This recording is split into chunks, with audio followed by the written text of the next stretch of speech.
Et salut tout le monde! Les dinosaures c'est cool, et on est très nombreux à avoir trouvé ça cool depuis notre plus tendre enfance. Tenez par exemple, en 2000 sort le film d'animation Disney, Dinosaures. Et en ces temps reculés, un certain petit blob de 3 ans se rend au cinéma pour la première fois de sa vie. Par la suite, un certain nombre de productions audiovisuelles finiront définitivement de terraformer le cerveau de votre serviteur. On pourra citer en vrac Sur la Terre des dinosaures, Jurassic Park, ou encore Le Petit Dinosaure et La Vallée des Merveilles. Je serai avec toi, même si tu ne me vois pas.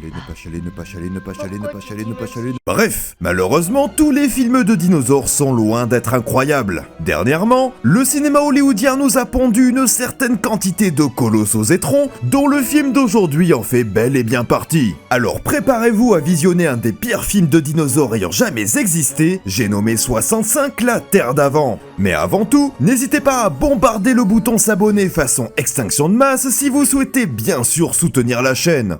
Il y a 65 millions d'années, dans une galaxie lointaine, très lointaine, les humains existent, mais pas sur Terre, sur une planète du nom de Solaris. On y rencontre un pilote de vaisseau nommé Miles, interprété par Adam Driver, et dont le job est de découvrir de nouvelles planètes habitables. Au cours de cette scène d'exposition, nous faisons aussi la connaissance de sa femme et de sa fille, malheureusement atteinte d'une maladie terrible l'empêchant de siffler correctement dans ses mains. T'es mauvais! On y apprend que Miles va devoir partir en mission d'exploration de 2 ans sur une nouvelle planète d'un système méconnu. Et ce afin de récupérer suffisamment de moula pour que sa fille puisse enfin imiter le coucou.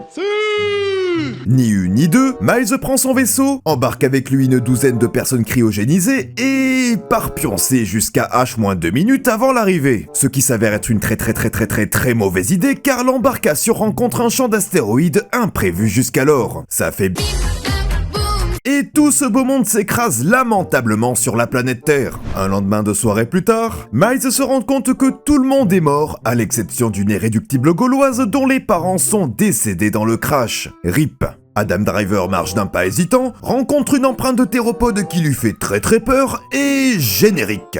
Nous sommes donc sur la planète Terre il y a 65 millions d'années, alors en prise au règne des terribles dinosaures. Bon, les dinos se sont éteints il y a 66 millions d'années, mais ce n'est pas grave. 65 c'est un chiffre rond, et on n'est pas à 1 million d'années près, vous allez me dire. Au petit matin, Miles se réveille, prend de la hauteur, et commence à se rendre compte du beau bazar dans lequel il est.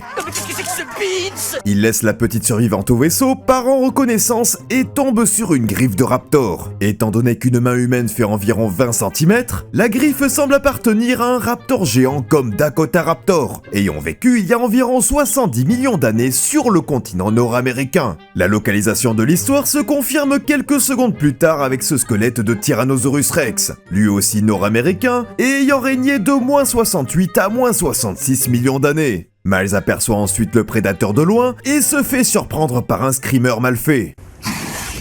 Habituez-vous d'ailleurs à ces screamers car le film a eu l'excellente idée d'en mettre plein. A priori, nous n'avons pas affaire au propriétaire de la griffe, mais à un petit raptor du même gabarit que Velociraptor. Ce dernier ayant vécu en Asie, il s'agirait du moins connu Dinobellator si l'on veut rester dans le bon cadre spatio-temporel. Un raptor quasiment sans plumes comme dans Jurassic Park, mais qui au moins se rapproche des bonnes dimensions du groupe. Voilà, j'aime bien! Quelques instants plus tard, Miles rencontre à nouveau la petite survivante échappée du vaisseau, et tous deux tombent nez à nez avec un cadavre d'Adrosaure. Il s'agit vraisemblablement d'un Corythosaurus ou d'un Lambéosaurus, au vu de la forme de sa crête crânienne. Ce groupe de dinosaures a lui aussi connu son âge d'or à la fin du Crétacé. Au cours d'une discussion et de quelques recherches, on apprend que la petite survivante s'appelle en réalité Quoi ou Koa plutôt, et qu'elle parle la même langue qu'E.T. l'extraterrestre. Famille, maison.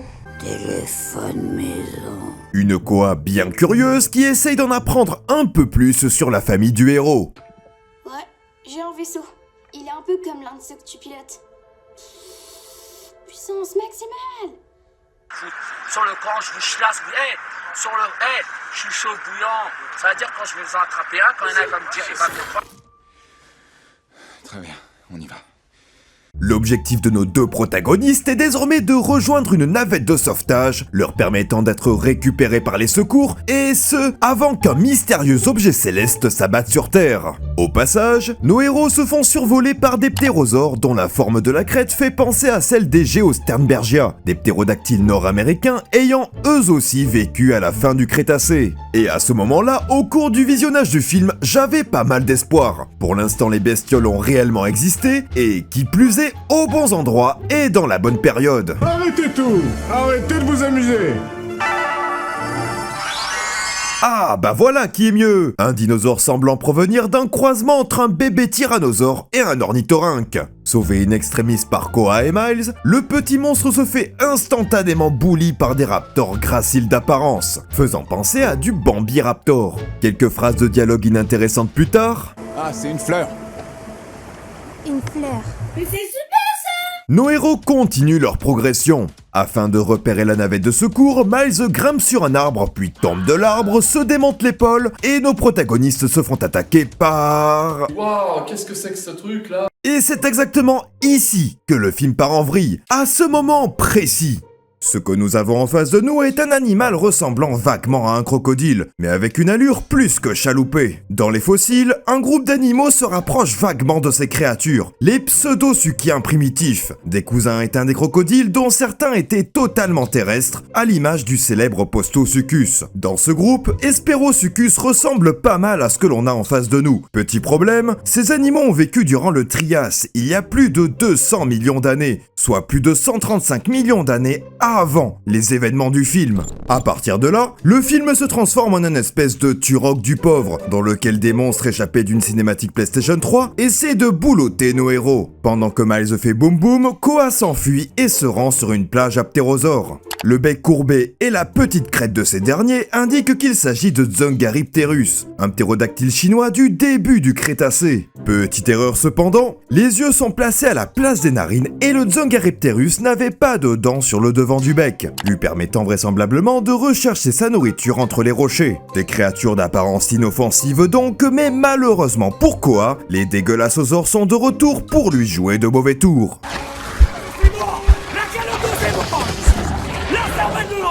Ça papote, ça imite le coucou, ça marche, et ça termine dans une grotte protégée par une cascade, ce qui est toujours une excellente idée dans les films de dino. Bon, évidemment, ça tourne mal, et nos héros se retrouvent nez à nez avec un T-Rex. Pause. Contrairement à ici, le T-Rex avait de belles dents bien rangées. Comme expliqué dans la vidéo dédiée à l'animal, la majorité des nerfs et des vaisseaux sanguins étaient consacrés à l'entretien de la dentition. Une dentition solidement implantée dans la mâchoire qui, au vu d'une alimentation faite de gros herbivores bodybuildés, n'avait pas vraiment le luxe de partir en vrille. Miles et Koa s'enfuient au fond de la grotte, jouent le remake live-action de Dinosaur, et quelques explosions plus tard, le groupe se retrouve séparé l'un de l'autre. Miles, resté dans la grotte, doit donc affronter le pire ennemi du film, les screamers tout nazes. Ce que nous avons ici est un Oviraptor, un dinosaure mangeur de tubercules, de fruits ou encore de noix, et dont le bec est proche de celui des perroquets modernes. Seulement pour le film, l'Oviraptor s'est payé une petite opération lui ajoutant des dents sur une mâchoire qui n'en avait pas. Miles le fume, s'enfuit, les spectateurs prient pour accélérer l'astéroïde, et Koa, vénarde comme elle est, aura aussi droit à son raptor du spectacle. On me voit, on me voit plus. On me voit, on me voit plus. On me voit plus. On me voit. On me voit plus. On me voit plus, on me voit. Le raptor la pourchasse, mais heureusement pour elle, grâce au pouvoir de la Sainte Bombe, Koa s'en sort et parvient à rejoindre Miles. À la nuit tombée, les deux protagonistes parviennent à la navette de sauvetage et appellent les secours. Bon, comme il reste 20 minutes de film, un morceau d'astéroïde et deux T-Rex viennent troubler la tranquillité de nos héros, dans une scène débordante d'originalité. Koa utilise l'hologramme de la fille de Miles pour attirer les prédateurs, ce qui permet aux héros de les headshot de la meilleure des manières. Et le film se termine. Yes, yes, yes, yes. Enfin, presque. No, no, no, fuck. Car en dépit de la dignité du film, ce dernier nous offre une dernière scène avec le fameux T-Rex rencontré dans la grotte plus tôt. Mais enfin, ça va pas. Mais quelle honte, quel ignoble personnage. Nature. Ta mère. désolé, j'ai dû faire un petit AVC. Il s'avère en effet que la créature de la grotte était en fait la version adulte des pseudo-suquiens du milieu du film. Le monstre a d'ailleurs l'exact même crâne que le T-Rex, car le recyclage c'est pas seulement pour le plastique. De retour sur le plateau du crash, notre maxi dégueulassosaure au QI négatif poursuit le héros avant de se faire lamentablement fumer par un geyser. Belle victoire pour nos deux personnages, mais pas le temps de niaiser, car la 6ème extinction de masse est en route. Les deux protagonistes s'enfuient vers le vaisseau et décollent très loin, loin de tout ce beau bazar. Et le film se termine sur le paysage désolé qui évolue jusqu'à l'apparition de l'homme, sauf les montagnes lol. Et fin.